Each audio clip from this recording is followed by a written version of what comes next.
Greetings, everyone, and welcome to a very special Scarelebrity edition of Monster Party. Monster Party! Monster Party!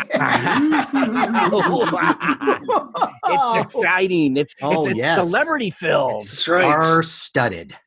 Oh, It is. Speaking of studded, who are you, sir? Oh, thank you. You're a very special man, Larry Strothe. Hey, wow. I am Matt Weinhold. I'm SHAWN SHERIDAN. I'm Larry Strothe. And I'm James GONIS. And for this show, we were playing around with some concepts for a topic. And, we're just throwing around ideas as we do, spitballing, as they say. Yeah, And I just just on the top of my head, I just came up with, hey, what about LARAINE NEWMAN'S House of Horror? LARAINE Newman's House of Horror. Here's the deal. I was thinking maybe I would play LARAINE Newman because all my range of voices that I can do. Right. Yeah, it's very impressive. But then I thought, wait a minute. There must be a way to get a hold of LARAINE Newman. And lo and behold, turns out she actually listens to this show. She listens to Monster Party? Yes. Whoa. She's a fan. A fan? Well, I hope. But you know what? I was crossing my fingers, and sure enough, she was. And she agreed to be on this show. No way. Get out. So, ladies and gentlemen, please let's welcome acclaimed actress, writer, voice talent. She's one of the founding members of the Groundlings, part of the original cast of Saturday Night Live. Saturday Night Live. Ladies and gentlemen, LARAINE Newman. LARAINE Newman. Everybody, Welcome. hello. I wish I had gotten in on the creepy laugh. We can do it again at the end if you like. Yeah, we'll ride you out with that. Okay. Yeah. So you. But so this is Welcome. what was. Yes, absolutely welcome. And We are honored. Thank you. we are Thank all you so honored, much. and you're going to have to put up with a little bit of fanboy, antics. Well, all right. We can't help it. Yes, but And as we know, we are still in quarantine here. yes, We're still yes, doing no, this. this is not by choice. So that we no.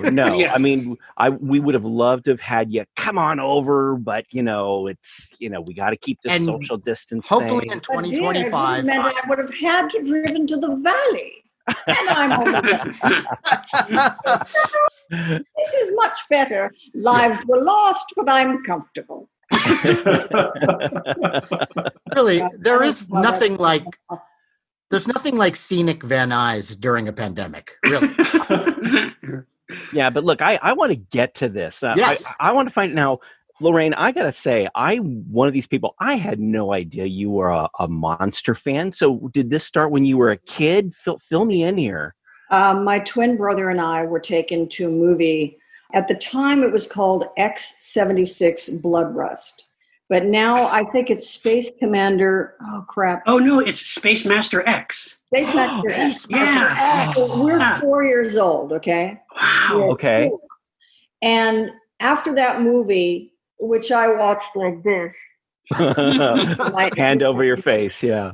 my brother used a nightlight till he was 14 after that movie. Me, I was like off and running. It was like, what's the next thing? And I remember because I had seen a lot of great horror movies done by Universal, Mm-hmm. Right. that opening that they have of the glass globe. With Ah, the glass I plane love flying that around it. little I was airplane. so young that I thought any movie that started that way was going to be a horror movie. I would be waiting, and it's like, why is it? They're a cowboy. They're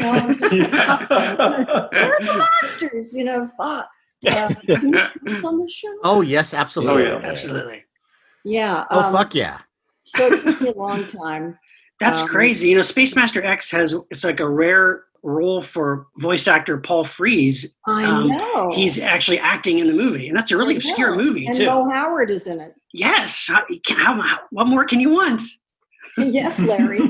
I did not know that. I did not know that. I did not know that. No, I'm thinking, what's Laraine Newman going to tell me? Well, I learned something. Yeah. This is She's going to school you. That's I right. know it. Okay. Finally, going to Yeah, put you and in your you know, place.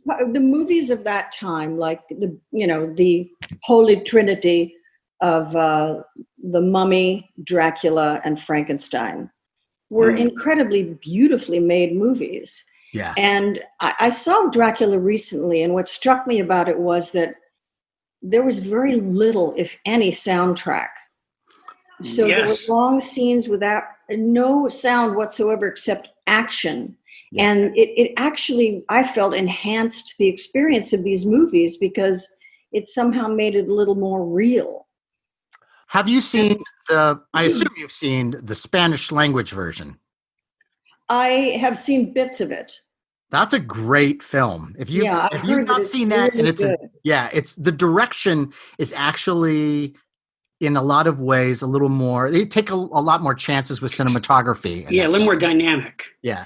And I think what's so cool, it's like, during the day they had Bela Lugosi and the whole team, and at 6 o'clock, all right, guys, we're done. Let's get out of here. And then the next thing, the Mexican crew would come in and they'd film on the same set. Yeah, yeah. Oh my God. Yeah. And so That's amazing. Universal tried to do this, like maximize their sets as much as possible. So, wow. And as Matt pointed out, the director for that, he seemed to just really deal with the whole set pieces much better than director of Bela Lugosi's film. It's interesting to compare and contrast the Todd Browning version with the George Melford Spanish language version. Most DVDs, when you get the Dracula DVD, they now include that on there. Yeah. Yeah. But talking about the silence in the Lugosi version, the silence itself is almost its own soundtrack. Because, they released a version with the Philip Glass score. And even though I'm a Philip Glass fan, I still preferred it without, because there's just something about those long stretches where all you can really hear is sort of this 1932 nothing. That's kind of creepy. The soundtrack with that kind of technology, so there was a bit of a hiss to it. A hiss, yeah. It was sort of like when they were at the castle and the brides were coming out of the coffin. And, he signals to them to back up. All of that is done with complete silence, even though it's a sound movie. And it just makes it so effective. Especially when you're a little kid, like watching it late at night on TV, Yeah, is this really happening? I have a little tidbit for you, because I worked for Guillermo del Toro on 3 animated series. Nice. And I don't know if you guys watched The Strain. Oh, yeah. But the sets from The Strain were repurposed for The Shape of Water. Really? Yes. And I just love knowing that. That's cool. That's awesome. Interesting. Okay, so you were young. You saw monsters when you were little. Now, when you grew up, were you like the one girl that, hey, I want to get a rubber monster jiggler, or I want an Aurora monster model, or did you get into stuff like that? There was really not any access. You guys have to understand, I'm close to 70 years old. Those kind of things were not available. They didn't have action figures of any kind. Right.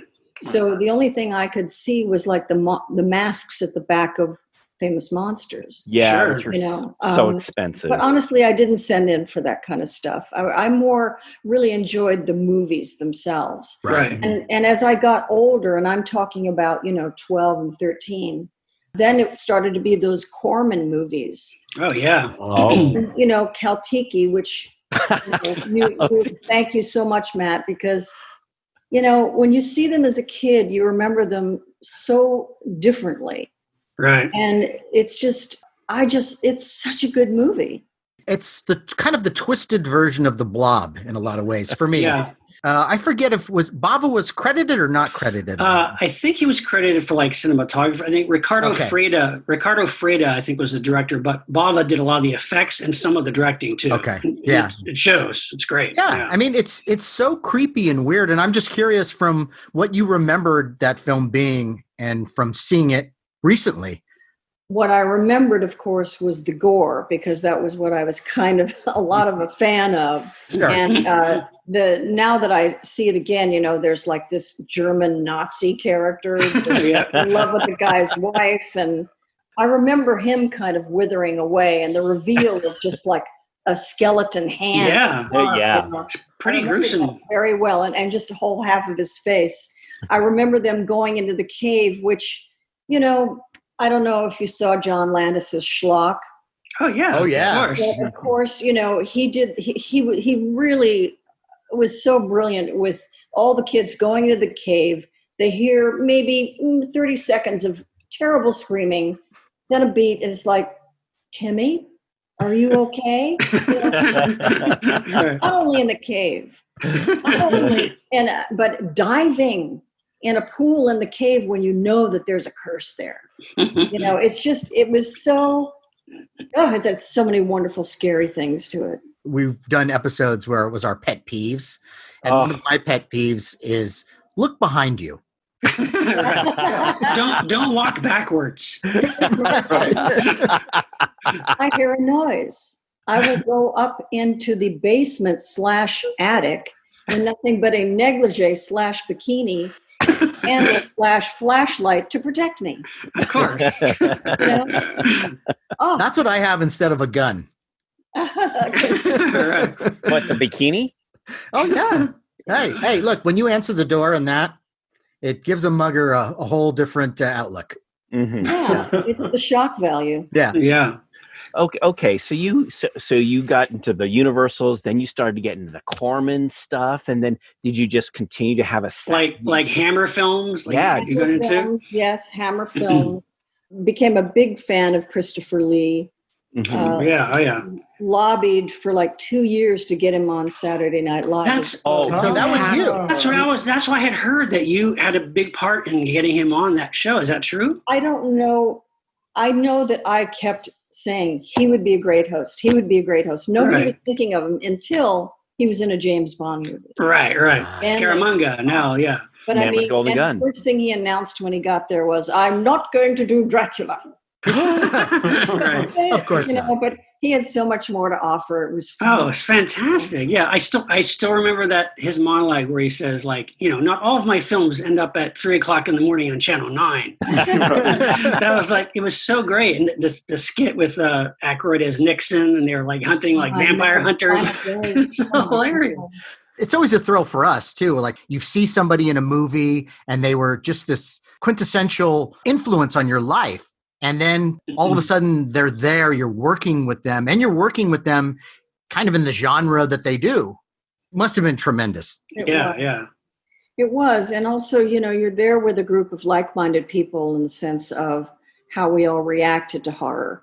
We always did these running, coming attractions. We had Tony Perkins as a host. We had Christopher Lee, and it was like the Island of Lost Luggage. And the thing that wouldn't leave with Belushi. Yeah, it's classic. Terror Lunch. Oh my God. Those must have been so fun to do. I mean, if you were a fan of horror movies, to do the little, look, I'm not going to do a whole movie. I'm just going to do like a little scene or a little, like a trailer. That must have been so fun. Yeah. And Howard Shore, who was our musical director and did the score for Silence of the Lambs, among many wonderful Cronenberg movies, he introduced me to David Cronenberg. Oh, wow. No. See the Brood in Times Square. That's one of my favorite horror. One of my favorites too. So genius. He's just David Cronenberg is the best. I just love him. And the fact that you have provided us with 2 SNL sketches that were, I think, right up there in the top sketches, which is, you've got The Exorcist 2, which is arguably like in the top 5 best sketches of all time. Well, that was written by Paul Mooney. Is that right? Yeah. It's awesome. We, Richard Pryor, me, and Paul Mooney went to a rehearsal space and improvised some of it. Oh my gosh. It feels like awesome. I was pulling out all of my sound effects and, your mother sells cocks, all that kind of stuff. Yeah, but you couldn't say that on television. And I couldn't do it also. because Richard was going to be throttling me, Yeah. Right. and I had a body mic. Yeah. Oh, Oh. So Chevy had to do it off stage. Oh. your mama eats So kitty disappointed. litter. It's Yeah. pretty classic. Yeah, that was a good one. That's what made that thing so great, is just the lines where instead of something, your mother sucks cocks and hell, it was your mother eats kitty litter. Yeah. Oh gosh.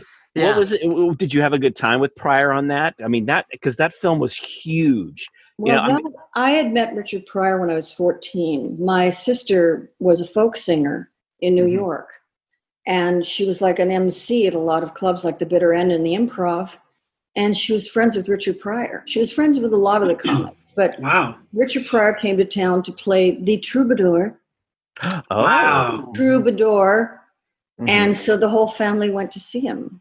Mhm. So when he That's came, awesome. I was like, I don't know if you remember me. I'm Tracy's little sister. He's like, oh, yeah. So that was nice. And I just, he's one of my big influences. There's like Oh, me maybe too. 3 people growing up. For me, it was Eve Arden, Madeline Kahn, and Richard Pryor. Those are like the people that were the biggest influence on me. Interesting. Wow. Cool. Eve Arden was always funny. No matter what she was in, she was always brilliant. She's And her like voice, one of those actors. greatest voices too. Like I just Her love her delivery voice. is Yes. mwah. Yeah. Yeah. Hey, Lorraine, just a quick question about Exorcist. Okay, now I went to private school, as I'm sure you've heard on other stories, and I didn't know what The Exorcist was, and I remember my brother always listened to the radio when we went to bed at night, and when the music came on the radio, do do do do, the tubular bells, Sure. he had to turn the music off. And why you turn the music off? He goes, oh Larry, you can't listen to that music. That's the devil's music. I got this whole thing, and I was so curious about it. Do you remember when you saw? Did you see the movie when it came out? Yeah. And did you the go? Theaters. And I've seen clips of people fainting and people freaking out and people leaving the theater going, I can't watch this. Were you I like, was never brought up with any religious doctrine of any kind. oh, good. So that didn't align with me. I mean, the scarier the better. And if it's well written and if it offers something that you've never seen before, and this certainly did, Right. Yeah. it just puts it up there as a classic for me. Mhm. I appreciate Absolutely. that. That's what's so great about Cronenberg and what's so great about Guillermo del Toro. It's hard at this point to offer something. That's why it's like, oh, It Follows. Wow, nobody's ever done that before. And, Right. Yeah. what was it, Mandy? Well, nobody's done that before. And Yeah. To try something up fresh these days. Yeah, it's true. Yes. I love Mandy. I liked Mandy too. I thought it was terrific. Yeah. What I like about that prior sketch is that it does really fit into the real world of The Exorcist. It's playing that horror straight. I mean, yeah, the lines that you're saying are funny, but it's kind of like that is more of like a real person's reaction to what would happen. Yeah, Oh, but don't you talk about my mama. Don't go there. Yeah, don't go there. Right. You curse my soul and damn me to hell and eternity, but don't talk about my mama. Yeah. Right. now you do the scene with, there's 2 actors. There's Richard Pryor. And Thelmus Rasulala. Right. Yeah. And what I liked is he had that big, deep voice, and I think he was the heavy in that piece. Yeah, he's Well, the authority figure. the authority. He's the Max von Sydow character. Right. Yeah. And actually, they are so wonderful. And I mean, Matt pokes fun and he says, oh, it's all really funny. But, you have that creepy little nightgown. I see little green stuff on your mouth. Even though it's supposed to be funny, it's still, the first time I saw him, ugh, One thing that just annoys the hell out of me when I watch it, I can't watch my stuff on the show because I'm like, you could have, why didn't you? Yeah. But my feet are crossed at the ankles, like, this is so relaxing. Kick back and relax. But you're possessed, so Yeah. you got nothing to prove. Right. Jimmy Buffett, yeah. It was great. I mean, I was so thrilled that they put me in that sketch. And then the That's Christopher awesome. Lee thing was almost like you couldn't craft a more perfect sketch for someone who loves, monsters and horror, and to be playing off of Christopher Lee and just the subtlety of the jokes all the way through. I just think it's so good. It's well acted, and it's a really great piece of writing too. Well, I like that they gave him a chance to be funny because he was a great storyteller and a really funny guy. Really? And, He was funny? Oh, I mean- God, yes. Oh, yeah. That's cool. One of the things I have in my memoir is a story about him talking about the early days of television, live television. He was in some sort of period piece, a military drama, and he was working opposite an actor. Christopher Lee's entrance line was, "Is that the best you can do?" And the day of the show, the actor, his stage fright, whatever, caused him to fart. And, and Christopher Lee saying, and then he let out this booming fart. And then I had to walk in and say, "Is that the best you can do?" That's great. Classic. Yeah, it's very funny. Well, one thing I want to point out is that when I was first talking to Lorraine about maybe coming on the show, it was just right when all this pandemic stuff was coming down. I mean, it was like about a week before we did the entire lockdown. But I thought, if you're stuck in a house, we've all got walls of DVDs. So I thought that I would send her a bunch of DVDs.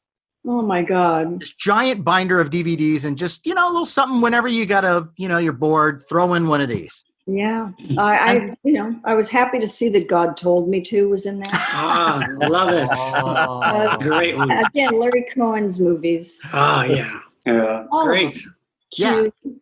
I always thought, what was the pitch meeting like for God Told Me? For all of his movies. Yeah, exactly. Yeah, exactly. there's a killer baby here, or there's this ice cream that comes to life. Like, There's a what do you? vagina in the torso. Then the guy lifts his Jesus has a vagina. Yeah, right. Yeah, LGBT alien Jesus. yeah. Think of the marketing. It's a no-brainer. Come on. Now, Yeah. We'll sell Yeah. novelty straws. It'll be great. that Yeah, it is true that there's always this skewed weirdness. Yeah, And yeah. I wonder if those films could have ever been made nowadays. I mean, maybe on a real low budget, but like by any kind of studio. I wonder if that would ever they would have happen. been recognized for how great they were. I mean, it's interesting that Larry Cohen is a script doctor, and he's repaired and written a lot of psychological dramas and things that are not in that genre. Yeah, yeah. And his completely original stuff, for the most part, is this genre, and he's just so inventive. Yeah. Yeah, no, he was amazing. Yeah, good stuff. And that movie is Andy Kaufman's movie. Filmed That's it. right. Yeah, he's a cop. Right. Yeah, Cop in the parade, right? I remember hearing too, like Larry. It was like a real parade, and Larry just did It some was. guerrilla filmmaking, Guerrilla. and just totally, yeah, that's pretty awesome. It's like Was he both just things. watching a parade and went, "Hey, let's put a parade in this"? Yeah, yeah, that was pretty awesome. Yeah, Yeah, he's terrific. And, we were talking about Kaltiki, and the other one that I lent you was The Flesh Eaters. oh yeah, And I remember you commenting on that. That's with the beatnik, and they're on the island. And once again, there's a Nazi Oh. scientist. yeah. my There's God. microbes in the water. Yeah, And that thing is so lurid. yeah, lurid and gory for its time. Yeah, Famous Monsters, I think, did a It's cover. also- It's Or like did- watching people slowly, one by one, being eliminated. But that one was crazy and wonderful. yeah, And it was like, what Resident Evil now is, it's like to get from one place to another is just certain death. How do you do it? It's a puzzle. It's cat and mouse. And that's what was so great about Flesh Eaters. that was a good one. That was a good Now, late The night crime TV of one. being trapped like that, and the only means of escape, could kill you. Yeah. Mhm. The Right, water, right. your only way out, a boat. And, you got this electrified, weird, flesh-eating creature in the water. And it's... And wasn't there another Nazi in this one too? Yeah, Martin Yes, yeah. Kosleck. Yeah, as the Nazi, Yeah. of course, crazed In fact, Nazi. She Demons has Nazis too. Oh, right. That's a great one. Oh God, is that wonderful? It was like shapely bikini-clad girls, but they're nice-looking bodies, but like hideous, grotesque faces. Hey, you know what? That's fine with me. I don't judge. I don't. Yeah, Beauty. It's a win-win. trying to help his wife. Right, that's right. Throw a good Nazi crazy person in there. Yeah, they're always good for a laugh. Yeah, they are. Right. Okay, so Lorraine, you like The Exorcist and you like Cronenberg and stuff. When they did the whole slasher stuff in the 80s, were you into that at all? Like the Friday the 13th? Again, if it's well done, there's one thing about torture porn that I have a problem with, just because initially Hostel is a really great movie. Initially Saw is a really great movie. Yeah, the first But ones. after that, it's an endurance test. Yeah. Right. Keep our eyes open. Yeah. Right. And, without offering the unique elements of story that the first ones had. Yeah. Sure. Don't you also find that sometimes when you feel like the filmmaker has to, look, I'm going to show the leg being chopped off or this being hacked or whatever, and you're going through all the emotions, sometimes, it can be scarier maybe just by hearing the sounds. You Sure. don't need to show... People. Yeah, cat that's people. great. You're talking about Val Lewton. Val Lewton? Yeah. Well, that was kind of his signature thing too. Right, His right. Mood. Well, there's a great movie called The Bad and the Beautiful with Kirk Douglas. Oh, I love that movie. I love that movie. A fictionalized version of, Val Lewton's creating. It's like, we don't have the money. The costumes are stupid. How do we do it? How do we show it? We don't show it. Right. That is a great scene in that movie. Isn't that? For listeners, because for listeners, that movie is a great movie. It's not maybe known as that's a horror film. No, what you just explained, Lorraine, there's a great sequence because they're like low budget filmmakers. They're trying to start out, and you're right. There's this whole sequence where and here's the cat costume, and it looks stupid, and they came up with this idea. Well, you won't see it. It'll be mysterious, and it is shadow. In the Black Cat. In the Black Cat, where at the end, you know what I'm going to do to you now? I'm going to skin you alive. Yeah. And then we see it. The shadow. Yeah. Even that for the 1930s was 1930s. extreme. Boris Karloff, Bela Lugosi, that sequence. That movie. When you see the silhouette of Karloff strapped into this thing and you see the body shape, you're right, Lorraine. That, as a kid, I saw that freaked me out, that scene. I'm all, ah! Matt says I was too sensitive as a kid. But I'm telling That's you. true. But that sequence was successful. Yeah, but that movie had everything, war crimes, incest, that whole Art Deco, torture, and then the art direction is amazing. There's even a digital clock in it. Wow. That's a beautiful one. That's one of Kirk Hammett's favorite films. That's right. Mr. Metallica guy. And of course he He's has a big collector, I know. Big time. Yes, he outbid me on something. Imagine that. Imagine that though. Multi-millionaire collector outbid you on something. But we won't go into that. Imagine that. Yeah. But he loves that film so much he actually purchased the original costumes of Karloff and Lugosi. And he has these beautiful mannequins. And he actually, through his toy company, which it's small, but they made a beautiful Lugosi and Karloff figure from that film. Really? And they're gorgeous. They're sideshow like a 12-inch, and the likenesses are perfect, and the outfits are perfect. But you can go online and check out Kirk's collection. I guess it's traveling around the country. I'd love to see that. When they did the Guillermo del Toro exhibit at the LAMA, they had these figures of like Dr. Pretorius and, all, like famous monsters, but like really like, what is that, noob or whatever it's called, where people get these figures made of themselves. They photograph people from 365, and you can get like families get these little statues of uncanny.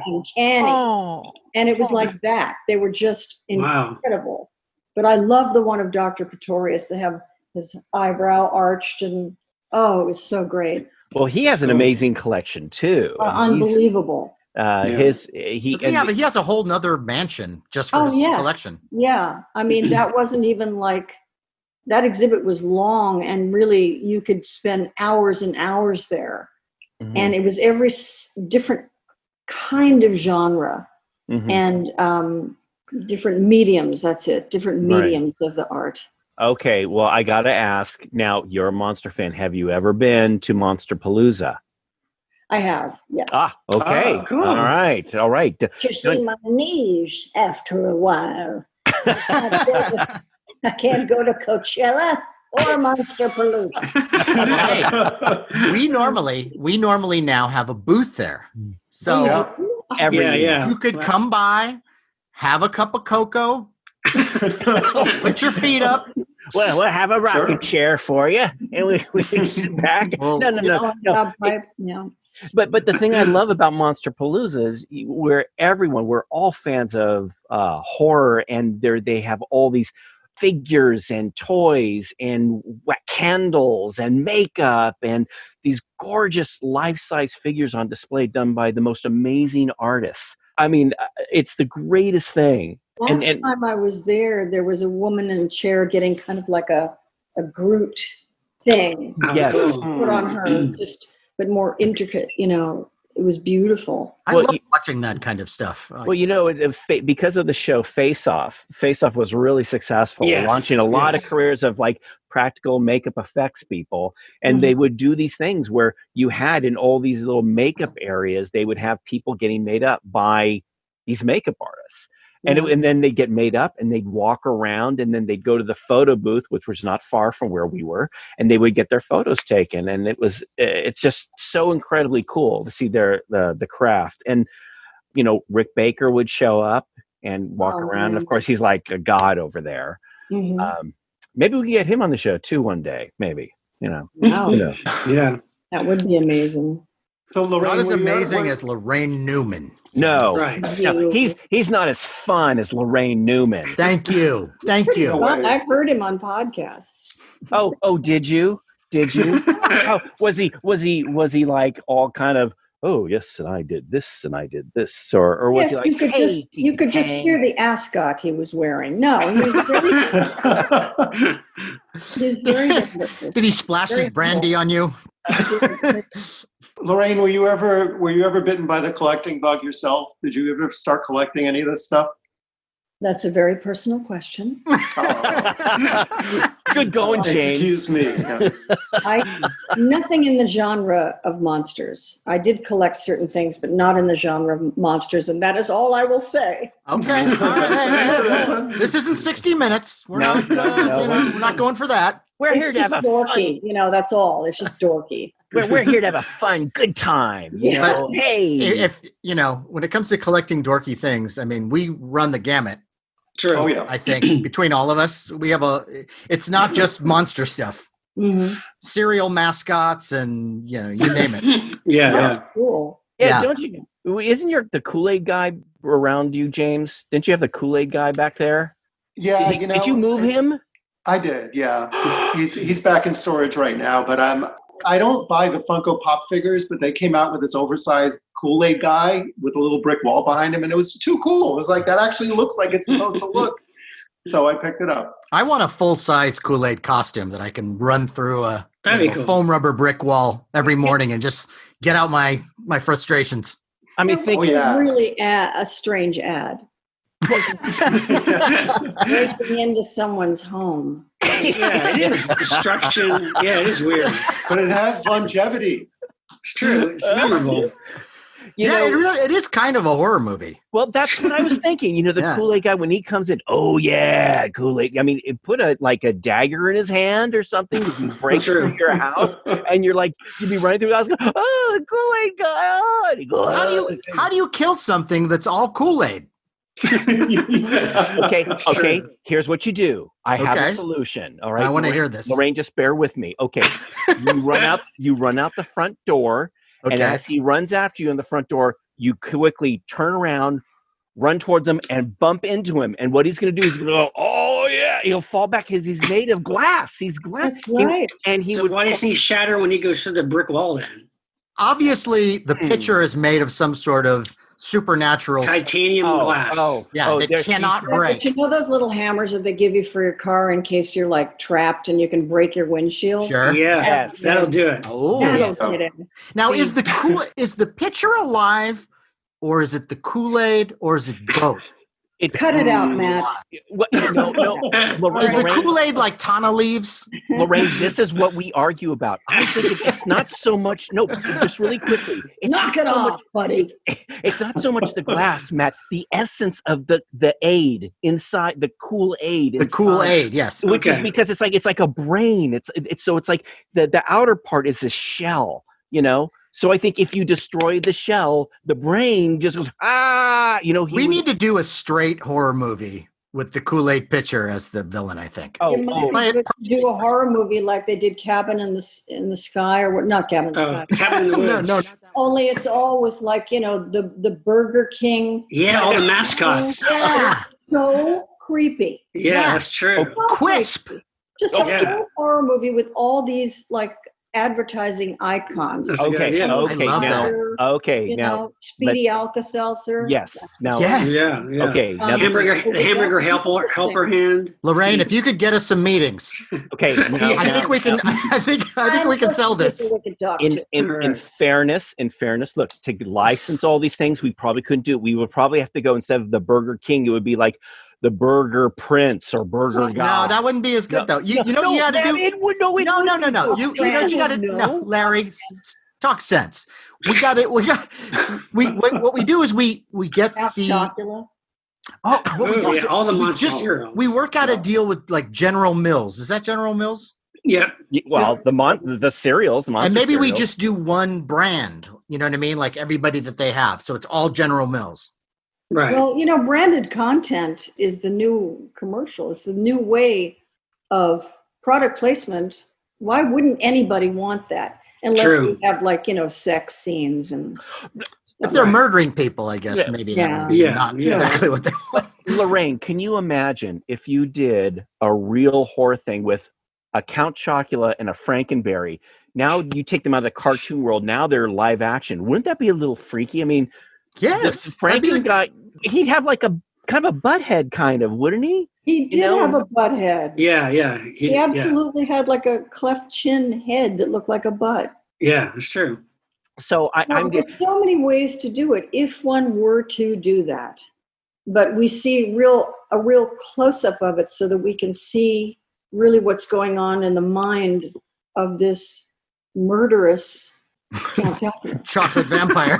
Yeah, I mean, you can Okay. really see what's behind is like, I hate kids, you know. Right. What I want to know is who does he kill? Like he's a chocolate vampire. So does he like go into candy stores and just like bite into chocolate bars? Well, you know something? The first Christopher Lee movie I ever saw was an Italian movie called Uncle Was a Vampire. Oh, yeah. And there's Wow. a scene where there's a beautiful woman. She's in her bed. She's eating nuts. And he comes in and he bites her and he comes away and his teeth are broken. You know? So, yeah, based on that, I think, yeah. Well, okay. vampire with a nut allergy. Oh, my God. See, that's a- It's scary. My EpiPen. Staking him with an Oh man. Okay, now All right, let's I would like good. to ask some questions about Lorraine's stuff in the 1980s. Some of your horror genre stuff, because you did some really interesting projects with some pretty amazing filmmakers too. Yes. One, of course, is one director in particular we idolize, and you did a number of projects with him, and that was Tobe Hooper. Yeah, he's a friend. Yeah, I mean that's amazing because, of course, you know he's one of our icons. But could you Genius. talk a little bit about? I mean, when Canon Films in the 80s, of course, they're making all these big budget, huge movies, and they decided to make a big budget remake of Invaders from Mars. Yeah, which is a classic, and that was also one of the scarier movies when I was a kid, because what could be more primal than your parents not being your parents? Absolutely. Right. And I have such a vivid memory of the mother, or it was, I don't know if it was a school teacher who was like the nurse, but the set was such that it was like a glass table, and she was like this. Yes. And the drill to go into her neck is like Right. boring down. Yes. To But also control you her. see the Yeah. zipper on their Yes. But it just was so. And so when I found out he was doing that, I was like, please let me audition for that. And I was very happy to be doing it. But, John Dykstra did the special effects on that. Yeah. Yeah. It had an interesting cast, Jimmy Caron. Yeah. It was lovely. Bud Quartz is in it. Fletcher. Yeah. Yeah. I think it was like the guy who played the kid in the original was a cop in it. That's too. right. Wow. Yeah. I think it was like the tone of it was a little off. Like they couldn't really decide the tone, I mean, but was it fun to make though? I mean, like obviously it had a pretty good budget. Well, yeah, it was the kind of thing. The house that we were using as their house, we were shooting it for fall, but it was summer. Mm-hmm. So we're in fall clothes and it's summer on a hot set. Oh, wow. It was the house that was used for Mr. Blanding's dream house with Cary Grant. It's Oh, wow. Wow. And so it's just little things like that. But overall, the being able to run from something. And then there was a scene, I think, where they had the sand that we sink down in. Yeah. Yeah. And that was an amazing effect. That's cool. That's awesome. So how did you, I mean, obviously I assume you're a fan of Texas Chainsaw Massacre, Yes. but how did you get to know Tobe Hooper? I don't even know how I met him. I can't remember. But we just, we're friends, bonding over our love of horror. That's But he was awesome. an interesting guy. He was a teacher, and he made short films for Lyndon Johnson when he was still in Texas, Wow. Wow. Wow. which I thought was interesting because I was fascinated by Lyndon Johnson. And then Toby used you in a couple TV shows, Perversions of Science and Amazing Stories. Yeah, the Amazing Stories thing was so fun. That's Because cool. working with Dick Shawn, Al Yankovic, we still remain friends from that That's time. awesome. And My first job in Hollywood was with Al Yankovic. yours? Yeah, on the Weird Al show. Oh, really? Yeah, That's yeah. I cool. didn't know he had his own show. Aimed towards kids, Okay. but it was really just like him, very different, and it was great. And it was directed by Peyton Reed, who did Ant-Man. And Al's just the greatest guy, just like the nicest guy ever. One of the best people. Yeah. My younger daughters babysat his daughter Nina, and it's Lovely I man. just love them so much. It's a great family. But it was also who else? Oh, Rick Overton. who I knew. We've had him on the show. Rick Yeah. Overton. That's great. Wow. He's I love great. that man. Wonderful. Yeah. Friend of the show. He's been on a number of times, and he's also a kindred spirit like the rest of us. And I always get his hand-me-down model kits, because he makes all those kits. So he's like, hey, you want a Nautilus? Sure. Okay. I give up. Have it. Now, Lorraine, you also worked with Rankin and Bass on the Coneheads cartoon. Do you have any memories of working with them? That was such a long time ago, and our stuff on it was very brief. Apparently it was a pilot. It was an animated Yes, pilot. it was a pilot. Mm. Yeah. Oh, They did And a Blues Brothers cartoon too. that's And right. I remember being I was plotzing, as my people would say, because Taj Mahal was doing a voice on it too. Wow. The musician? Silence, crickets. Taj Mahal Wow. was a great blues man. Yeah. Yeah. When the Improv, which is on Melrose, used to be a club called the Ash Grove. And I would see every blues act you can imagine. I saw him, and I was Wow. always a fan. So I couldn't believe I was working with him. That's awesome. Mm. And the sheer amount of animated stuff that you've done is just incredible. Like, Yeah, it you're really looking is. at your IMDb, and it's just like it just Yeah. goes on forever. It's Yeah. just like that infinity scroll that just keeps on Yeah. unraveling. Was it like the 90s where you started to do that? Like the Tick and the Batman, Superman? Yeah, when I started having kids, it was the perfect job. Plus, I just couldn't do on-camera work. I can't audition. I just have a terrible panic attack when I try to audition. So it wasn't an option. Whereas with animation, I am completely confident, and there's no camera on me. And for some reason, it frees me. Mhm. So I really, it's like I found my thing. That's cool. Yeah. It's great because even in those early days of Saturday Night Live, you do a variety of voices Oh there. my God, yeah. But Yeah. it's like now, I mean, you just did a few for us. I mean, you have an amazing voice. Oh, thank you. Why, thank you, dear. There's your upper crust lady, but then you do the little kid voice. And I just think that's so amazing. Do you want to get that? Smooth, Larry. Way to go. Hey, you know, Nice something? professionalism. Why don't you Hey, put on some records? I'm really Some sorry. records. Get out the old Victrola. Yeah. Let's crank it. So Lorraine, Okay, enough about me. Okay. Lorraine, also like with your love of old movies and genre stuff, there's a show I remember watching. It was a syndicated show in the 80s. And it was kind of in a way, a little bit maybe like a precursor to Mystery Science Theater in some ways. It was the Cannes Film Festival. Yeah. And I think it was like on, I'm trying like maybe Channel 5 and 7 p.m. or something, but it was basically, you were like an usherette at this movie theater. Yeah. And like, you would show public domain, like, Bride of the Monster and. Well, it was like the best of the worst movies ever made. Right, That was right. the premise of what we were showing, and they were all cut down to an hour. And then we have this little cast of characters at the movie theater. Yeah, That was yeah. fun. And we Yeah, they shot seem- it all, we shot it all at once.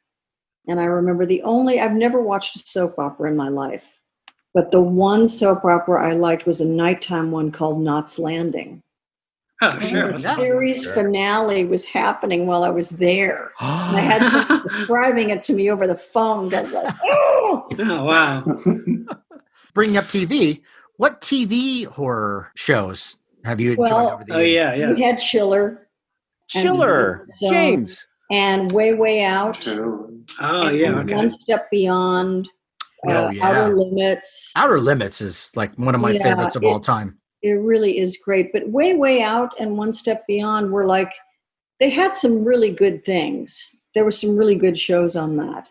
Yeah. Good one. Stories.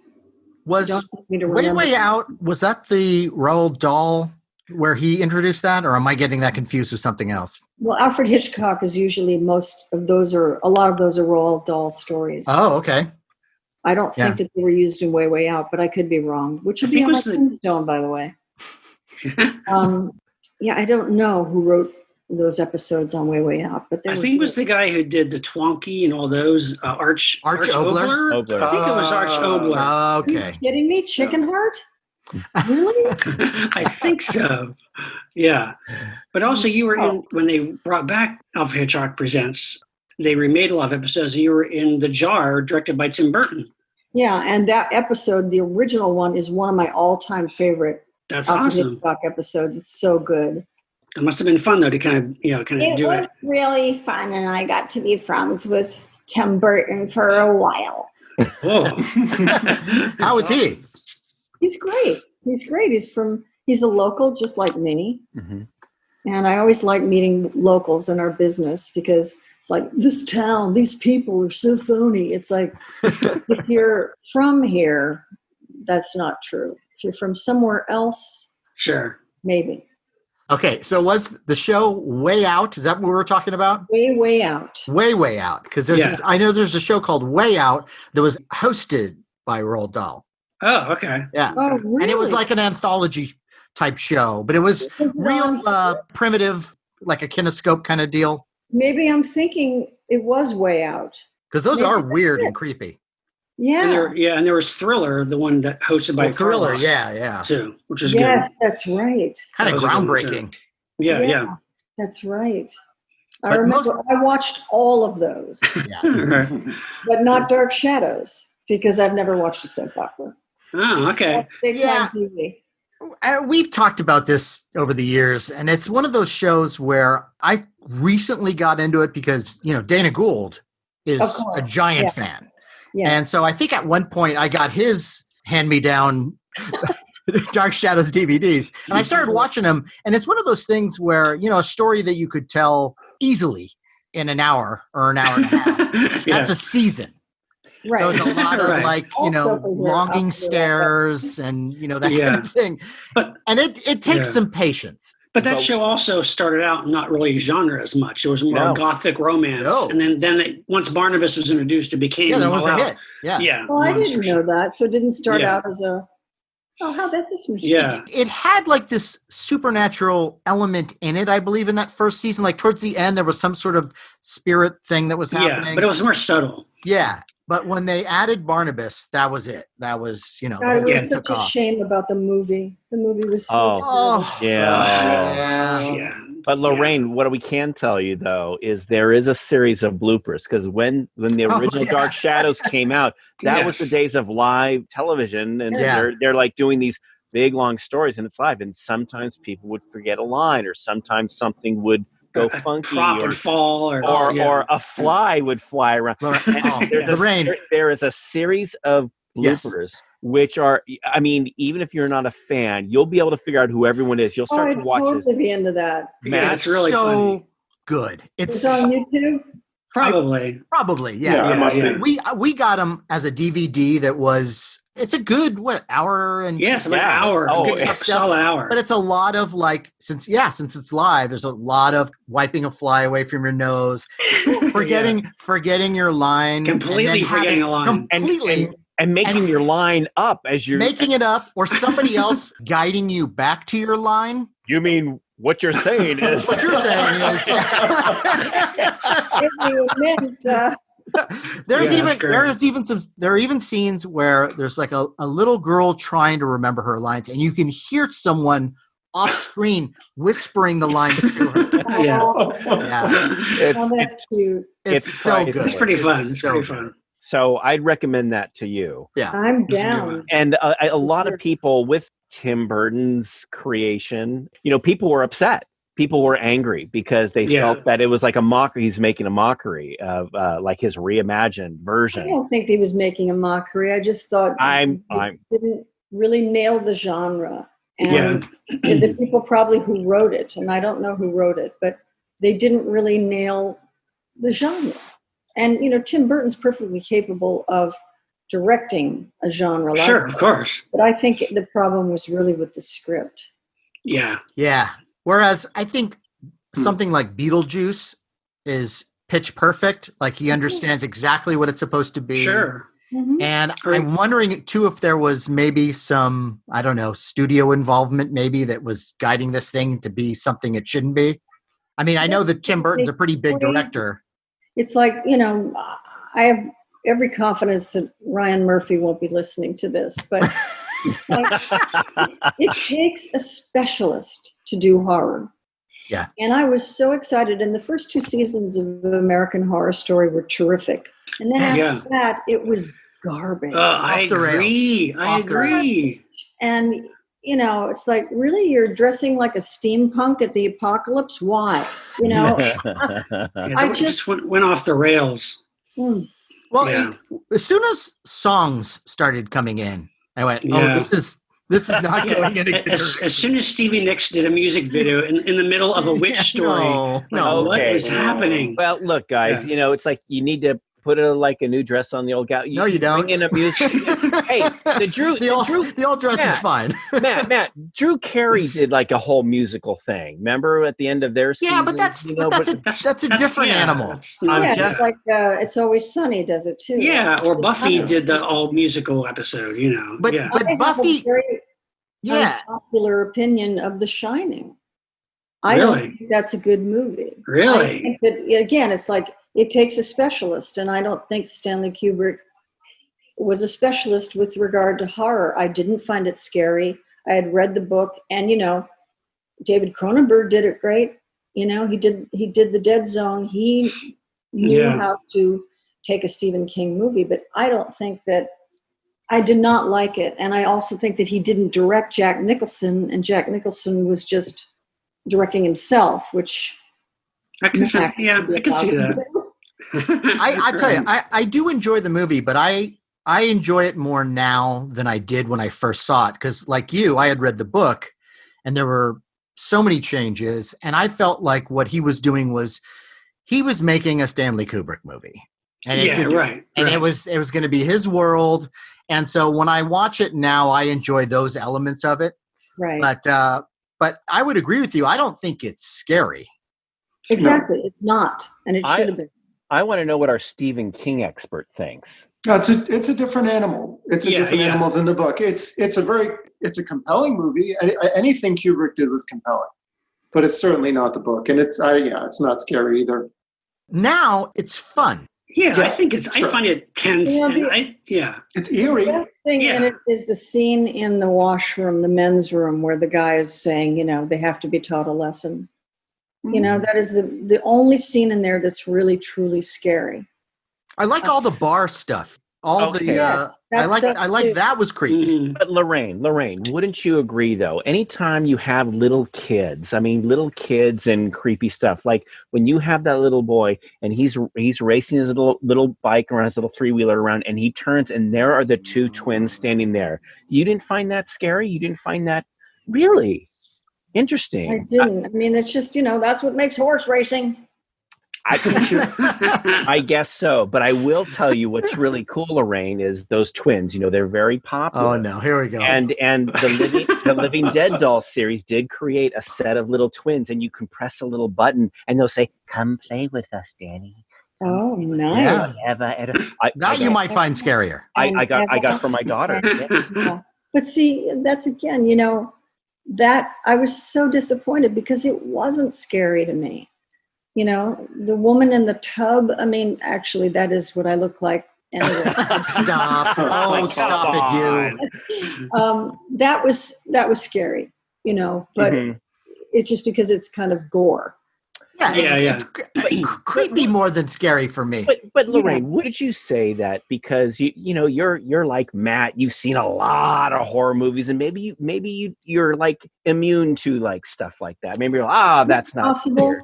It's possible. I just have found that if someone is not a specialist in that genre, I just feel like they don't know how to handle the material. I would even encapsulate what you're saying, Lorraine, in that one scene where the elevator door opens and all this blood comes out. Like that's, yeah, right. Yeah. That's like, Lorraine, you scary. The movie is flaccid.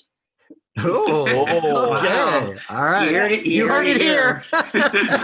Okay, Monster Party, a little controversy here. What? A little controversy here. We on like Monster it. Party. Keep going. No, okay, Lorraine. Okay, so tell me, what's a scary movie what's a film that you go, this is a scary movie? The Ring. Okay, good now, The Ring or Ringu?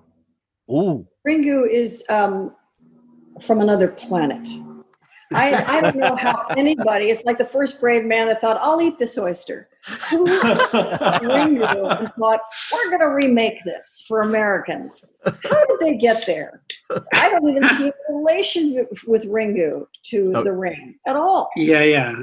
But The Ring I like them both, by the way. is really scary. Yeah. That's off the top of my head. Okay, I like that. That's good. Now, we were talking about an adaptation from a book to a film, and one that I would throw in there that I think is pretty much perfect because I just read the book recently is Rosemary's Baby. Oh yeah, Sure. Baby is terrific. And, he was kind of a specialist with horror, and he's a concentration camp survivor. So, That movie is We're all talking about it's all about Roman Polanski. paranoia. It's paranoia, which is very scary. But let Yeah, us not yeah. forget, William Castle was the one who got the rights to that. And originally, William Castle was going to direct it I know. originally. He wanted to, yeah. Kidding me. No, Yeah. It would have been. And- It may have been still a fun movie, but In Baby Yeah. Scope. free baby carriages given away. A baby on a line that just goes over the audience. Yeah. Did he ever direct anything? I'm sorry? Did he ever direct anything, William Castle? Well, in Castle, Oh, yeah. He didn't just produce; he directed House Yeah. on Haunted Hill, Oh, The yeah. Tingler, all those. Yeah, he directed The Tingler. Oh, Mhm. yes. I Oh, didn't know that. That's a great one. You yeah. you must love the Tingler. Come on. Who doesn't love the Tangle? Come on. We're going to try this lysergic acid. That's good. Oh, That's good. That reminds me of the one of the other skits in SNL was the Dr. Jekyll and Mr. Rogers. Aykroyd doing Vincent Price, which is great. Yeah, Danny. Oh my God, Dan. I have to tell you, great. so Dana Gould officiated my wedding with my wife. Oh. Wow. And it wasn't William Castle themed per se, but there was a sizable chunk that was William Castle because we did a whole thing that I had to have my tingler removed because my tingler was my fear of commitment. And so we showed scenes from the tingler and Dana was doing Vincent Price. And that's fantastic. Yeah. Oh my and where God. and where was it, I've Matt? seen that. We did it. We had it at the Silent Movie Theater. It was, Fairfax. Oh my God. And the tingler gets loose in the theater. And so we've got to track it down so I can get married. so there's this whole sequence, Lorraine, when the theater goes black and you hear, "Ladies and gentlemen." Well, you could probably do the voice better than But I it's can. but it's Dana. It's Dana doing Oh, it. good. Yeah. And- Scream! Scream! But it was great. And yeah, so far of the people that I know, now you're the second person I know who can do a good Vincent Price. Mm. Yeah. I couldn't sustain it, but thank you so much. But I love William Castle, and most of those movies, some go off the rails a little bit, but like 13 Ghosts and House on Haunted Hill, Yeah, they're so those fun. are just pure fun. Yeah, House on Haunted Hill. It was those kind of movies that made me come up with that thing of like, you hear something in the attic / basement, and you're wearing nothing but a negligee or bikini. It's those movies that made me think that. Right. It's so funny because after seeing that movie, I wanted to make a life-size skeleton that I could control. And my skeleton, I was able to, like, for a birthday, I got the famous human skull that glows in the dark. Yes. And I tried to make a body and stuff, and it just didn't. Oh. Yeah. We've talked about the things that we've purchased through a comic book or a magazine that were like, you can get your own remote control 7-foot monster ghost For And- $1. for $1. And in my kid mind, I'm thinking like like in every cartoon, there's a box with a bunch of buttons on it. The monster ghost is going to be able to make me a sandwich. And then I get it. And it was a Casper the Friendly Ghost balloon. And you put a plastic sheet over it, and then you had fishing wire, and that was the remote control. Right. I remember being so God. mad.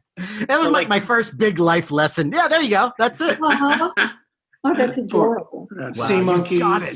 Sea monkeys. Sea right. monkeys. Did you order anything like that when you were I a did kid? order sea monkeys. I don't think that I ordered, in Westwood Village, we had a joke shop, and they had a lot of things like that I could just buy. Oh, That's They cool. had, fake blood and fangs. and- Vampire teeth. Yeah. Yeah. That's cool. So I didn't really send away for stuff like that because I could get it. That's I didn't want to wait. Right. You knew a guy. 4 to 6 weeks you'd have to wait. and that's the moment that teaches you disappointment. Like Matt, I was so Life upset. lesson, yeah. For a Yeah. dollar. I remember writing my letter and making, here's my dollar for the monster. And I wrote big letters with red crayon or whatever. And then I'm waiting for this giant box to show up with my life-size Frankenstein. And then this folded thing comes. I go, what the hell is this? And you roll out, it's a Frankenstein poster on the garbage bag material. And it gave me these little The monster that read that letter and thought, yeah, let's give him that girl. That's Crayon, how dare you? And I remember I was so disappointed. And I guys, this might freak you out. I was Okay, so I'm ready. upset that, it was white garbage plastic bag material and the Frankenstein was like on it. I actually cut him out Okay. and put that in the room to make it more realistic. I have done things like that. I've done cut out monsters and put them up. Mm. Cool. Now, Lorraine, you grew up reading famous monsters like we all did. Did you ever get to meet Fari Ackerman? No. No. I really had stopped reading it by the time, I would have been of age to meet him. And I didn't really, when you read it as a kid, you don't think about who the publisher is. You just don't think about it. Right. It's true. But Yes. he was all over it, though. It's like, here's Fori Uncle Fari, That's Uncle not what I Fari. was Yeah. looking for. I was looking for the monsters. Yeah, I yeah. didn't- I was very young, so I didn't put all that together. But I remember John Landis was the first person to tell me about Forey Ackerman, because when he passed away, his wife put all of his stuff out on the lawn to sell. Oh, And Really? John was saying, it's terrible what she's doing. Right. This is what he told me. I don't know if that. I think in just to clarify, what happened is actually Forey's wife passed away first, and what had happened is there was a lawsuit that Forey won actually, but because of it, the guy that he was suing, he had made Forey waste a lot of his money, and so he was waiting for this return to come back, and it never came. So he got to the point where he knew he had to sell the giant Acker mansion. And yes, he did have a big fire sale where he was out on the front and having people come in, and people would buy things for like $5 here, $5 there. Oh, the pain. God. But to be fair, towards the end, his collection was kind of falling apart because he wasn't really taking care of it. So there was a lot of books that were deteriorating and hey, I'm going to say that like he had a bunch of the King Kong armatures, and how do you take care of those? I understand Peter Jackson actually owns a lot of those now. But it's as long like, as somebody has them that loves them. He was very big on, he told Joe Moe, who had been his caregiver, saying, look, I don't want to take anything, bury it with me. I want to sell it all. It's pretty good. He felt like he was a caretaker for all this stuff. And so it's gone out into the world, and I have like a little something, and there are many other people who have something. We all have a little piece of Forey around, and one day Did you ever hear Dana Gould talk about getting his hands on a Planet of the Apes mask? A real one? But From Dan Streetbeck. The foam that was in it had deteriorated into like powder. So when he put it on, he had this horrible allergic reaction. I don't think I did hear that. But it was worth it. You've seen him do his Zayas thing, right? Oh my God, yes. Man, unbelievable.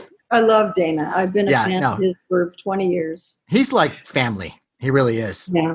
Yeah. Lorraine, though, you like us, I think, though, after Famous Monsters magazine, you then transitioned in the 80s to Fangoria, which we all did. That was like the cool, that was the gory bad boy kind of magazine now, The 70s. It started in the 70s, I think. Yeah, late 70s. Late 70s. Yeah. But yeah, that was kind of the new Fangoria. Yeah. And Lorraine, the controversy about Fangoria. They would do some creepy things on the cover, and then there was that one time they had from Scanners the exploding head on the cover. Right. Yeah. I don't know if you remember this, but there was a big ruckus about that. There were a lot of. I remember seeing a thing on the news about what are the gore and what are the kids reading these days?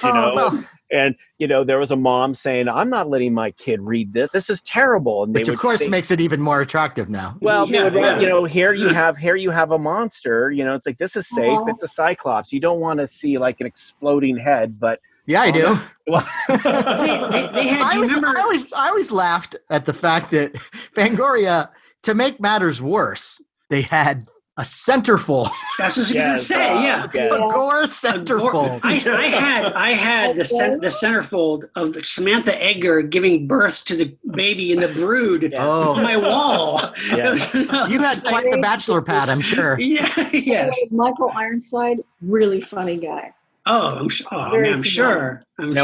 We were fortunate enough to have Carrie O'Quinn on our show where he talked all about all of the Starlog and Fangoria, and we talked about the exploding head, and it was wonderful, and how he relished that, and he actually saved letters from mothers or fathers who, well, that's crap. I don't never let my kid read this, but then he has other letters from kids saying how much they love the magazine, and he always felt that parents who were upset missed the point, that this helped your kid become more creative. My father, who was always very encouraging of anything that I was into, and he was an artist and somebody who really could appreciate and admire what went into special effects. The craftsmanship. Yeah. Yeah. And so he'd look at my Fangoria magazines and we'd watch some movie like The Thing, John Carpenter's The Thing. And he grew up during a time when he had to, get a job and take care of the family. And the idea that you were going to go off on your own and become a special effects artist wasn't really in the cards for him.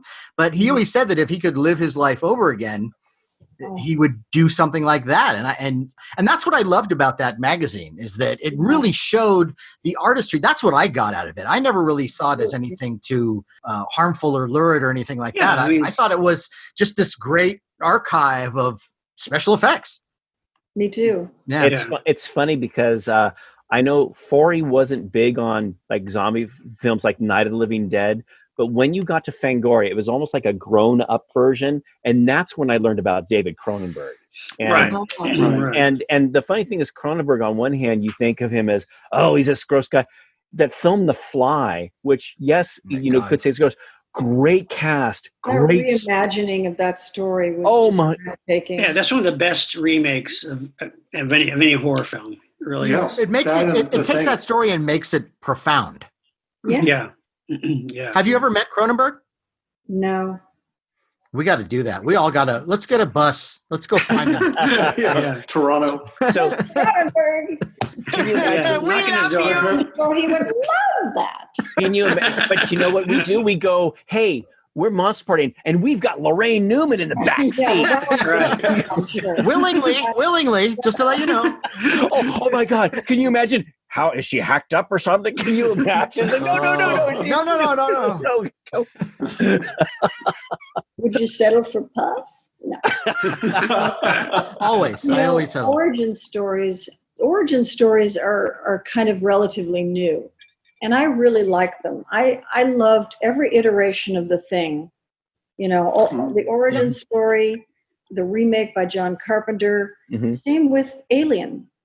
Every iteration of Alien, even the most recent one, where they, we see how the aliens were genetically bred by what's his name, Michael Fassbinder. Interesting. Like the idea weren't.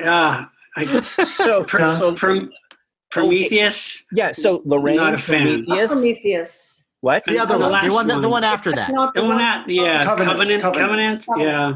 That was better than Prometheus, at least. Yeah. And so the one with where they were in the prison. That's Alien 3. That's Alien 3. It's okay, but I wish it wasn't an Alien movie. I wish it was just like another movie, but not in the Alien franchise. I agree, because I like that idea of something loose on a prison ship. But I wanted them to get back to Earth and then say, hey, there are these aliens out there, and then Earth could, because the second film, James Cameron brought this. I mean, I love the first one and I love the second one. And you have all these aliens. So I expect this big population. But instead, what we get is, I read the article about what was in Rolling Stone about the conflict between, let's have it on a religious planet. No, let's have it on a prison planet. Oh, we'll just combine them together. And too many things going on. Yeah. It probably went through a lot of development hell, before it became a movie. And budget cuts. Yes. Yeah. And I really took offense to, you go through all of that stuff in Aliens. Are they going to make it out? And they finally do. And there's, is the alien defeated? Oh, no, it comes back. And then to have all of that happen and then to start with number 3 and everybody's dead. Yeah. And Bishop is torn apart. And it just, it starts with a bummer. And Ripley gets a shaved head, I don't know. I don't know. I will say this so in the fourth movie, though, what is cool, I remember seeing an interview with Sigourney Weaver about when she's supposed to be brought through this room for the first time, and you're supposed to see all the hybrids in these canisters. That was so great. It was great. That was a great scene. And she goes, you know what? As they're making, I told them, I don't want to see it until the day that you film me. And her reactions, those were real reactions. She was flipping out because the creatures or the things that they made were so twisted and wild. Oh, that was a really creepy scene. Mm-hmm. Well, Laraine, just going back to SNL, I was always curious, like the very first skit that was done for the Coneheads, when that came about, did you guys expected it had this kind of longevity, and was it Aykroyd that kind of came up with it? To go past 5 years. So Right. it was hard to know. I mean, I know that when we did the sketch of the Coneheads going back to Remulac, it was because we wanted to not overstay our welcome and have them still be good, and then maybe introduce another running characters. Right, right. And that was actually a pretty interesting sketch. I don't know if you saw it. I remember all the Conehead sketches. Yeah. Yeah, Belushi was a Conehead and Garrett was a Conehead. And there's that whole film sequence where we're out in like New Jersey or something, and on the bridge, like driving the bridge. That was hilarious. Oh God! And we had never been in the cones longer than the length of a sketch, which is at the most 3 minutes. Right. So we are in it for hours, and they were affixed with spirit gum. Oh. And after a while, it started to burn. Oh no! So painful. Ooh. And Danny and Jane just smoked weed. I don't really care about weed. I just want something, harder than that. But I was kind of out of luck. But that was an eye opener, let me tell you. Sure. I assume that most of the time when they were doing the show live, you probably had to do the Conehead sketches first, right? Because they had to be in the makeup, right? Okay, and then it must have been a challenge, though. Still, just even doing it on that schedule. I mean, we all came from sketch comedy, all of us. So the modality, or whatever you want to call it, of getting in place, lights go up, you do the sketch, you run off stage, you change costume, you come back on, lights up, you go. We all came from that. Right, That's what we were trained to do. So even though we were dealing with things that, of course, much more sophisticated than we had dealt with on stage, just the transitioning from characters like that was something we were all trained to do. Right, right. But I loved the Coneheads. I remember one time we were eating fiberglass. Right. So they had like 2 sheets of, it's like almost like newsprint, plain newsprint on the outside, and then the pink stuff. So it's like rice paper and cotton candy. And I remember during rehearsal thinking, this is a really good job. Right. Every time I saw the Coneheads eat, I was like, wow.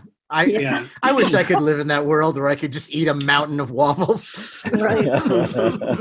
And, I had not seen, the movie in the 90s. I had not seen it in a long time. I watched it again recently. And I really enjoyed that movie. Especially the best part of that movie, though, for me, is when they're on Remulac. Yeah. And that whole stuff with the stop motion monster and Dave Thomas as the leader, like, that's all fantastic. That's great. Yeah. It's really fun. Yeah. But yeah, I mean, they're classic characters. Well, we could go on and on. We certainly could. Thank you so much, Lorraine, for being here. Thank you. Pleasure, Gosh, yes. This has been awesome. Pleasure. The time went by really quickly. You are truly one of us, too. I mean, you're throwing out these titles. Google goggle. You're one of us. And just curious, do you have anything that you would like to promote or plug? Well, we encourage that. I have written my memoir for Audible. Nice. October 29th. October 29th. And what is it called? It's called May You Live in Interesting Times. Nice. God, that's the title for years. Wow. No, you're like Nostradamus or something. So, Lorraine, this is just going to be going out on Audible. It's you will only hear it. It's a vocal performance. Okay. It won't be in print yet. Okay. And I'm doing a Netflix animated series, but it has not come out yet, and I cannot talk about it. Sure. Because they want to do it. Okay. They want to announce it. Cool. But if someone wanted to see your stuff, you've done a lot of cartoons. Tons. Well, IMDb has all my cartoons, and I have a website that I haven't updated in God knows how long. On Instagram, I've been doing this character who's watching TV because that's what I'm doing. And she's a little old Jewish woman, and she's kind of commenting on everything she's watching. It started with Swamp Thing, too, the series of Swamp Thing, which was so good. And, I heard that was good. So that's entertaining. It's not like anything. It's not a big deal, but it's fun if you like that kind of stuff. We do. Very much so. Twitter, follow me on Twitter. I love that. I need it. We will do Absolutely.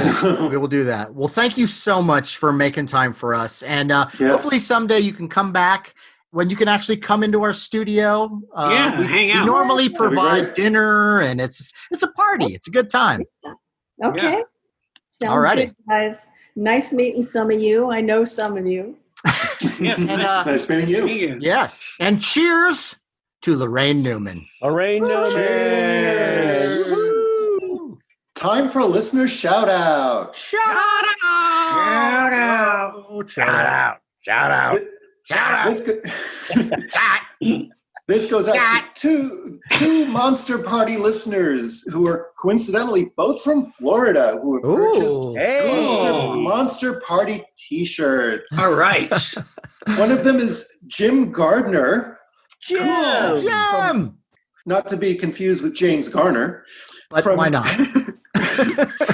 from Pembroke Pines, Florida, and also Jennifer Howard from Orlando. All right, Jennifer. You're going to look Thank- great in that shirt. You're gonna love. You can wear them Yes. as a face mask too. Yeah.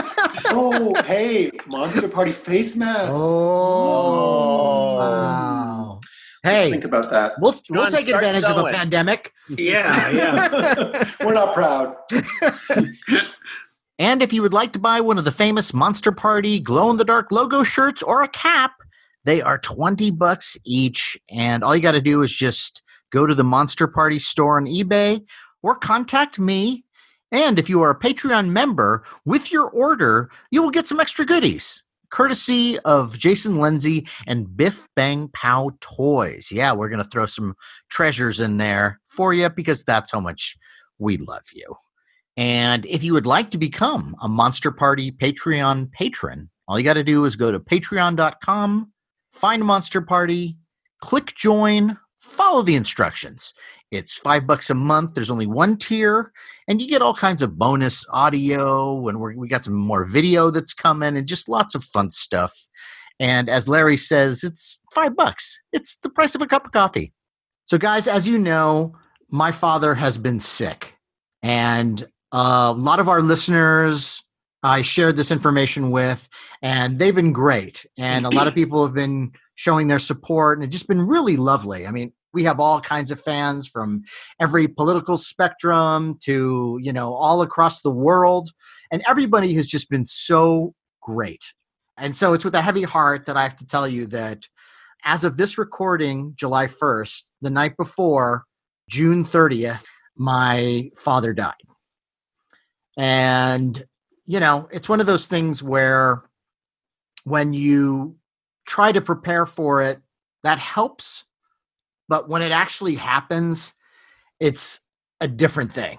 I would be lying if I said that, I'm completely okay with it. I'm not. I'm kind of a wreck.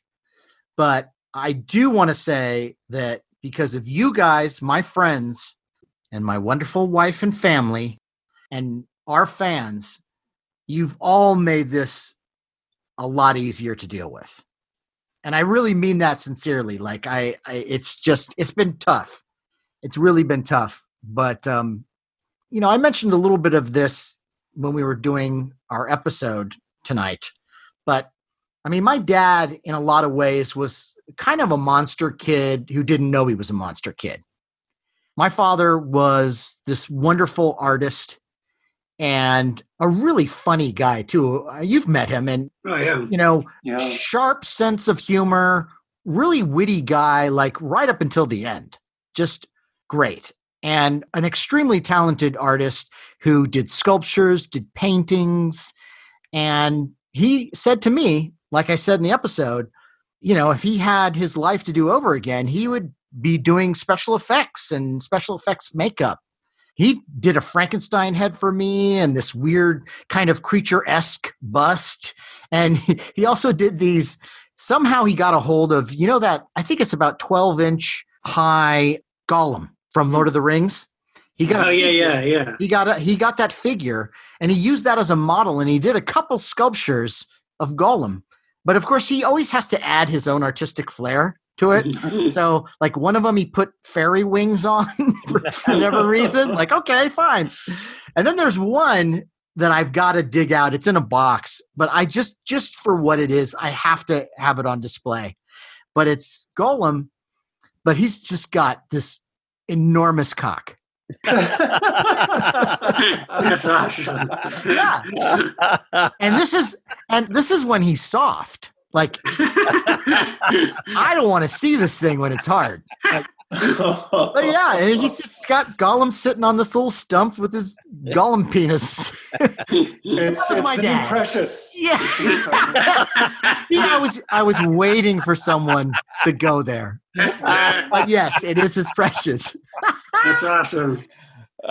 Yeah, and you know, so my dad was great, and he was extremely talented, and as a father, when it came to anything that I was doing, he was always encouraging. When I wanted to do stand-up, he was very supportive. And he's like, this is your life. You're young. You should go for it. You should do what you want. And he's been that way since I was a kid. When I made my Super 8 movies, he would be the one who would film a lot of them. And when it came to anything that I wanted to build, like I remember making this robot costume that I put in a couple Super 8 movies. And yeah, he was there. He's like, no, you got to glue it here, because if you don't do it here, the whole thing will fall apart. And I'd go, no, what do you know, old man? And then little scotch tape, and you know, it falls apart. Should have listened to Dad. But I don't know kind of how to feel about all this yet. I know it's going to hit me harder later. Yeah. He died very comfortably. And he was 97. He had a long life, and he had a family that loved him. He was a great dad. And I would just like to do a toast to my father. Yeah. Let's have a toast to Gary Weinhold. All right. Gary Weinhold. Gary Weinhold. One suave son of a bitch. I love you, Dad. Let's remind our listeners that you can find us on YouTube and Facebook on Monster Party TV, our Twitter handle at Monster Party HQ, Instagram also Monster Party HQ, and whichever platform you're listening to us, please take a moment and write a review. We'd love to hear your thoughts, and we will read it on the air. Yes, We'd love to hear from you. Yeah. Yeah. You especially. On that note, I am Matt Weinhold. I am Shawn Sheridan. I am Larry Strauss. And I am James Gonis. Keep America strong. Watch everything with Laraine Newman. And consume mass quantities of Monster Party. We are popular in France.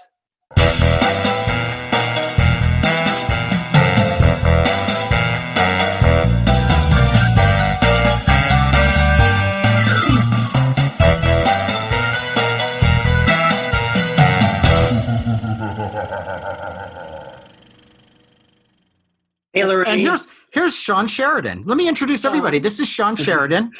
How are you? He's got the action figures in the background like I do, because That's beautiful. Yeah. That is Thank very you. beautiful. we have to buy our friends. So Have you seen Bradley Baker's office? Do you know D. Bradley Baker?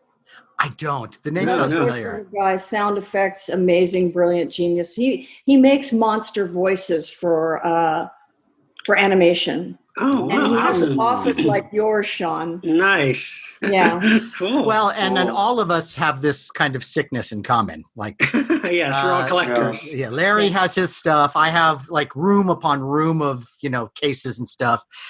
James has just moved, so he's got it all in storage. And maybe before the end of his life, he'll take it out and display it. But You're right. is it coming out now that you're in a new place? You've got that palatial place in Palm Springs. You got that extra room and the pool. Aren't you gonna bring out all this stuff? Yeah, and storage is the only place I can go nowadays and still be social distance. So I'm spending a lot of time in there. Yeah, really. Is that the saddest picture you could What a possibly? world, the world. Crazy year. Oh, yeah. So just wanted to let you know, we usually go about average show, we go like an hour and a half. We don't expect We you to haven't do started yet? No. Oh no. Informally. If you don't mind, if we It's could official. use Yes. if we could use some of this when we usually put some little extras at the end, just a little chunk of just some banter. Nothing salacious Enter. unless you want to say something salacious, and then absolutely will include I it. got nothing. Okay, all Right right. now, I got nothing. So Lorraine, Here it goes. you've heard you've heard the show before. What we're gonna do is Matt's gonna do his creepy voice. We introduce ourselves, and then we're probably, because you're the topic, and Matt's gonna give I guess the introduction and topic. Is that correct, Matt? Yes, Laraine Newman's House of Horror. Cool. Yes. Nice. Yes, and then we'll go to town, and then Lorraine, when we get to the end, if there's anything you want to plug or let people know, and don't do, hey, next week it's better, if it's. Oh yeah, because we don't know when this will play. Yeah, we don't. Well, actually, Well, we do no, know. it's just going to We be, do know. yeah. It's going to play Monday. Yeah, this coming Monday. But I mean, with the whole virus thing, But- I mean, if you got something coming out, it's like, hey, Plug look away. at this, and yes, Anything you totally. want. In October 29th, actually, which is such a perfect. Oh, yeah. My memoir will be coming out on. Really? Yeah. Oh, awesome. great. Awesome. That's great. Perfect. And so let's all be cognizant too of trying not to step on each other, guys. Okay. Yeah, yep. And so we can get to it, and we'll just chat and talk about all the things that we love. Okay. Yeah. I just wanted to ask. So, Lorraine, Go ahead. you got a subscription to Famous Monsters, right? Oh When yeah. did you get your picture in the magazine? No. No. Because if you sent a picture in, guaranteed, Forey would have put your picture in, because he would say, Yes. "Oh, girls are like the pterodactyl teeth." Remember that joke? Oh, Yeah, Yeah. yeah. And so- if you were 11, then never mind. all right. Should we just decide right now what our ending is going to be? like Keep America strong. watch anything with Laraine Newman.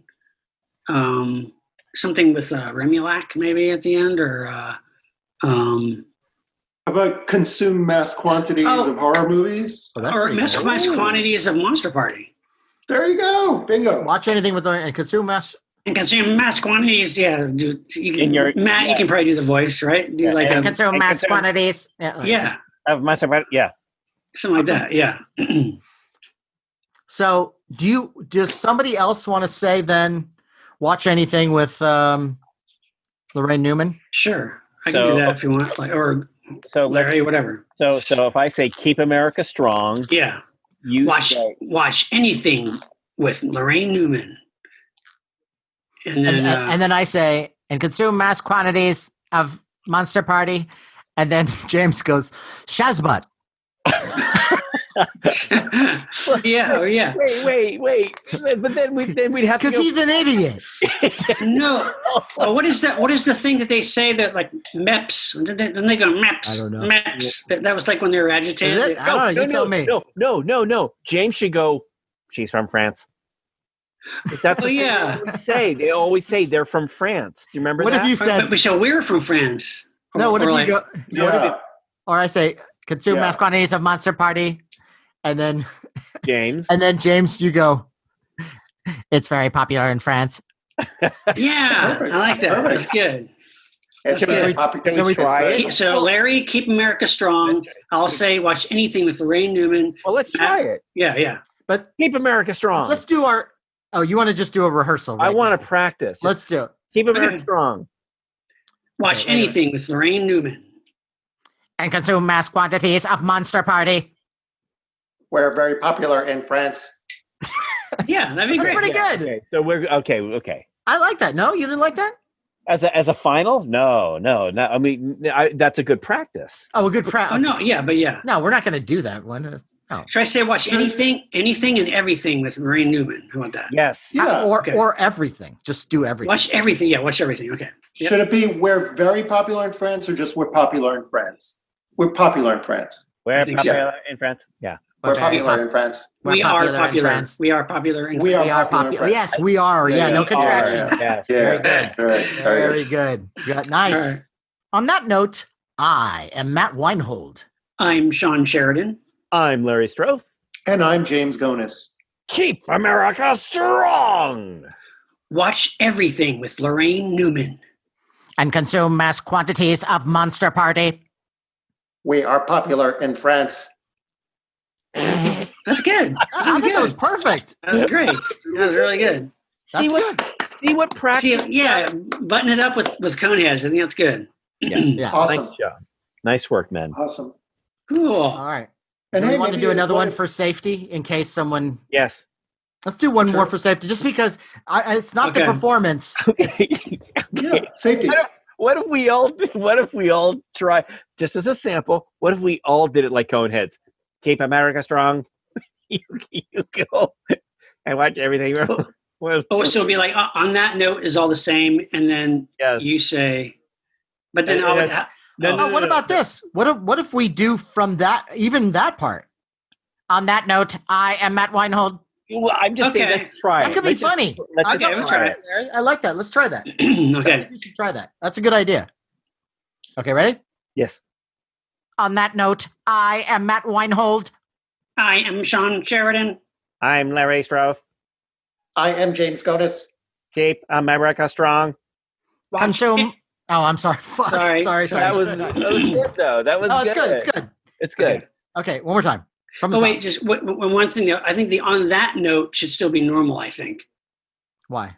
I don't know. Just on that note, I- be yeah. like on From that, that note, note- I am. Yeah. Do you think? Well, On no, that because note- it's work coming back. If you guys are going to Oh, do yeah. voices, then I have to do a voice, right? Doesn't that make sense? Yeah, you're right. No, you would still say You wanted me Matt to go- Weinhold. On that note, I am Matt White. No, I think that's Okay, weird. okay, that's fine. That's fine. No, that's fine. Okay, ready? Yes. On that note, I am Matt Weinhold. I am Shawn Sheridan. I am Larry Stroth. I am James Gonis. Keep America strong. Watch everything with Laraine Newman. And consume mass quantities of Monster Party. We are popular in France. I love you, Dad.